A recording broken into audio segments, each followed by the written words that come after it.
Hello guys, good morning. कैसे हैं आप सभी? आई होप आप सब अच्छे होंगे, मस्त होंगे और अपनी पढ़ाई बढ़िया से कर रहे होंगे। तो आज हमारे टारगेट का डे 16 और लगभग 4 से 5 सब्जेक्ट हमारे कंप्लीट हो चुके हैं। और अब इसके बाद हम स्टार्ट करेंगे जीके वाला पार्ट, और जिसमें सबसे पहले हम भारत के पड़ोसी देश और जो मतलब कॉमन टॉपिक है उन्हें पहले रखेंगे, जो बाकी एग्ज़ाम में भी आते हैं। हैं तो लगभग सारे टॉपिक ही ऐसे जो बाकी एग्ज़ाम में भी आते हैं, बट जो ज़्यादा कॉमन है जैसे कि जीएसटी हो गया, भारत के पड़ोसी देश, और भी कई ऐसे टॉपिक मैं अभी देख के बता दूँगी। तो उन टॉपिक्स को हम पहले रखेंगे और उसके बाद में हम बाकी के टॉपिक्स रखेंगे।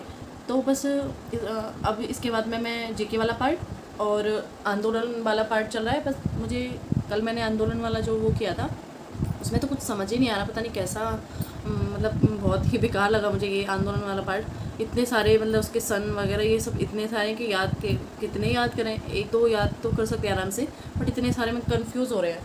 तो आप सब बताएं, कोई ट्रिक हो तो आप सब कैसे याद कर रहे हैं वो सबको।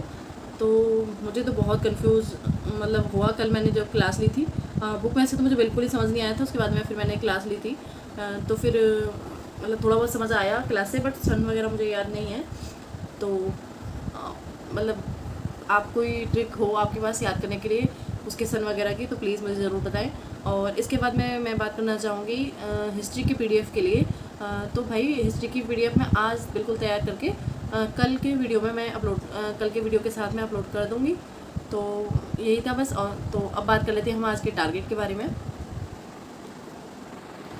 तो ये है हमारा आज का टारगेट डे 16, जिसमें मैंने रखा है हिंदी में पर्यायवाची शब्द, विलोम शब्द, अनेकार्थी शब्द और शुद्ध अशुद्ध जो भी हमने अभी तक पढ़े हैं उनका रिवीजन करना है और इनके क्वेश्चन प्रैक्टिस करना है। अगर किसी के पास बुक है तो वो क्वेश्चन प्रैक्टिस करें, अगर मौका मिल जाता है तो इसके बाद में मैंने रखा है हिस्ट्री, और हिस्ट्री में आज रखा है सविनय और ये अवज्ञा आंदोलन वाला पार्ट सॉरी।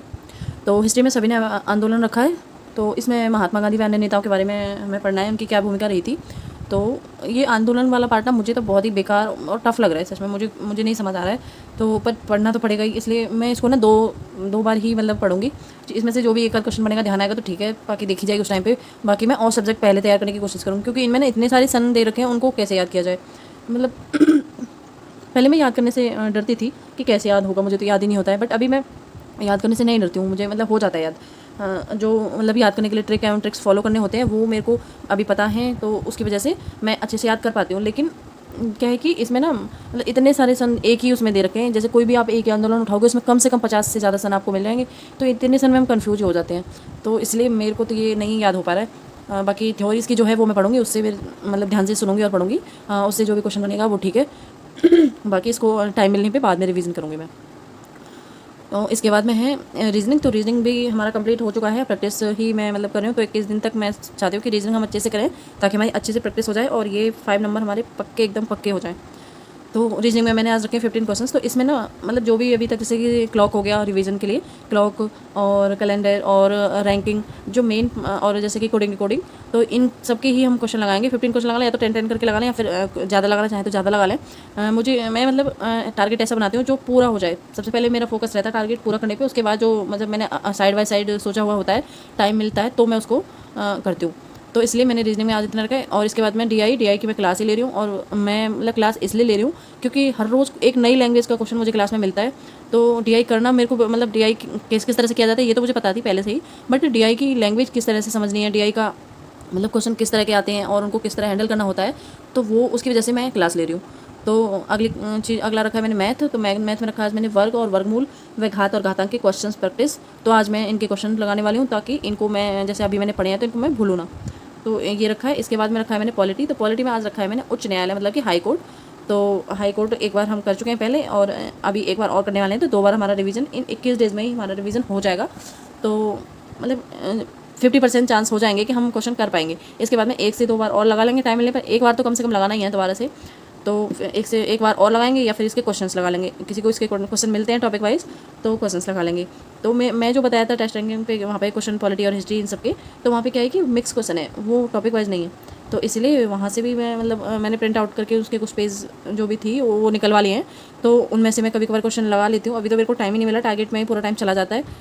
तो बस आज का टारगेट इतना है। तो अब मैं पॉलिटी का ये उस न्यायालय वाला पार्ट आपको एक बार दिखा देती हूँ। हिस्ट्री वाला तो मुझे समझ नहीं आया बुक में, तो इसलिए मैंने हाईलाइट नहीं किया है।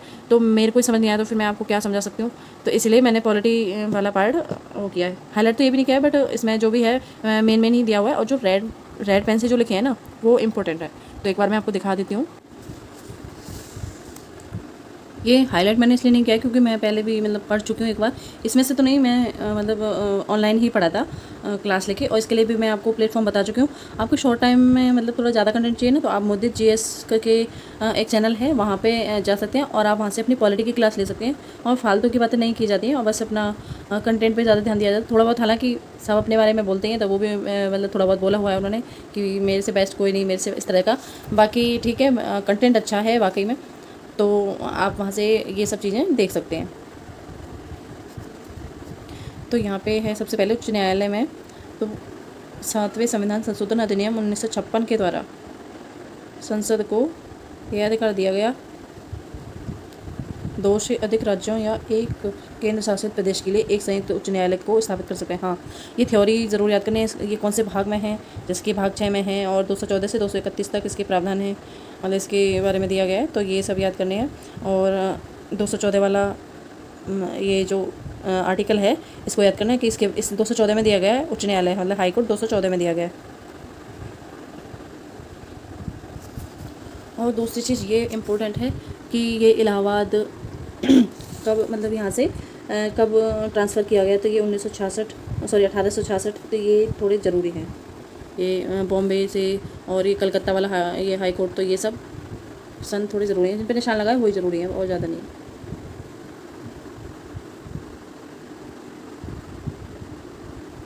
अभी जैसे कि उत्तर प्रदेश का हमारा वो हाई कोर्ट पहले आगरा था, तो आगरा से कब ट्रांसफ़र हुआ वो सब भी एक बार आप देख लेना।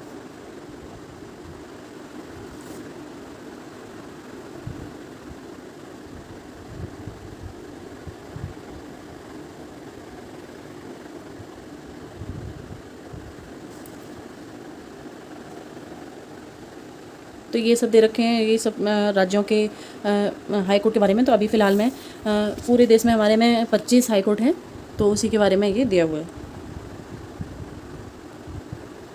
तो न्यायाधीशों की नियुक्ति राष्ट्रपति करते हैं।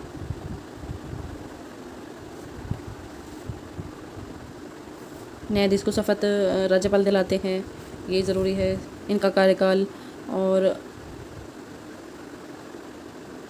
जैसे कि उच्चतम न्यायालय की अधिकतम आयु, मतलब सेवानिवृत्ति की अधिकतम आयु 65 वर्ष है, और यहाँ 62 वर्ष है। तो ये थोड़ा मतलब कंफ्यूज हो जाता है कई बार, हम दोनों का ही 65 मान लेते हैं, तो इसको एक बार देखना। मतलब वो सुप्रीम कोर्ट का अभिलेख है 129 के तहत अभिलेख माना जाता है। इसमें 215 के तहत उच्च न्यायालय एक अभिलेख माना जाता है।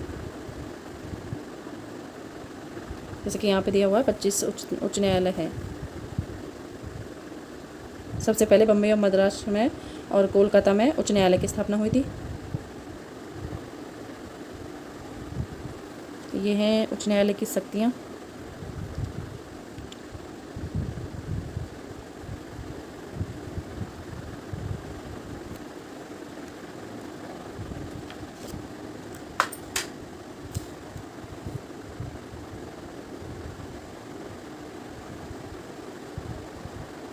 तो 226 मौलिक अधिकारों की रक्षा। हाँ, जैसे कि मौलिक अधिकारों के लिए रिट लेके जाते हैं, तो उच्च न्यायालय में मतलब कि हाई कोर्ट में 226 के तहत, और सुप्रीम कोर्ट में आर्टिकल 32 के तहत लेके जाते हैं। बस इतना ही है। ये यहाँ से शुरू हो जाता है महान्यायवादी और महाधिवक्ता। उच्च न्यायालय का पार्ट इतना ही है, तो मैंने ये दिखाई चुकी हूँ। सो बस आज के लिए इतना ही, और PDF मैं पक्का कल दे दूँगी। आज के लिए सॉरी, कल मतलब कंप्लीट नहीं हो पाया था, तो बस इसीलिए मैं आज नहीं दे पाई, वरना तो मैं आज ही दे देती। तो बस आज के लिए इतना ही, मिलते हैं नेक्स्ट वीडियो में। So thank you so much, bye bye, take care. Please video को लाइक कीजिए, चैनल को सब्सक्राइब कीजिए। Bye bye, take care.